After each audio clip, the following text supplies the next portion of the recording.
तुम्ही बघितलाय काय कधी मंदिरात कासवाच्या इथं चप्पल? मी सुद्धा पहिल्यांदाच बघतोय. प्रयाग चिखलीमध्ये 3 नद्यांचा संगम होतोय. लहानपणी आम्ही इथे डबे घेऊन जेवायला यायचो. आजी म्हणल्या, बाय पुढे सोड थोडं. आजींना बरं वाटत नव्हतं. आजींना 53 मध्ये सोडलं मी.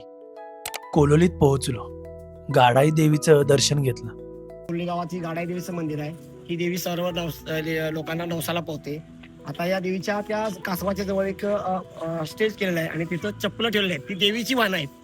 देवी ती वाहनं आपण जर आपल्या दुखत्याला कोणत्याही सांड्यावरती मारली तर त्याचा लोकांना फरक पडतो आणि म्हणून त्याच्यासाठी ती देवीला लोक वाहनं वाहतात की बाबा माझे भाऊ दुखायचं थांबू दे आणि तिथं ती मारतात.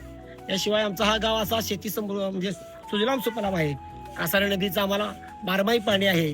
मंदिराच्या समोरच पारायण चालू होतं. खूप प्रसन्न वातावरण वाटत होतं. प्रत्येक जण देवाचे ते काही ना काहीतरी सेवा करत होत. बारक्या पोरांचा गेम काय समजला नाही मला. मामा प्रत्येक गावात जाऊन अवजारे तयार करतात. किती कष्ट आहेत बघा ना. मामाचं छोटंसं मंदिर सुद्धा होतं. रविवार होता म्हणून पोरं खेळत होती. एक्स्ट्रा लेक्चर होतं. सर आले आणि पोरग्याला घेऊन गेले. मला वाटत नव्हतं तुमच्याकडून एवढं प्रेम मिळेल. तुमचं सुद्धा गाव मला दाखवू शकता.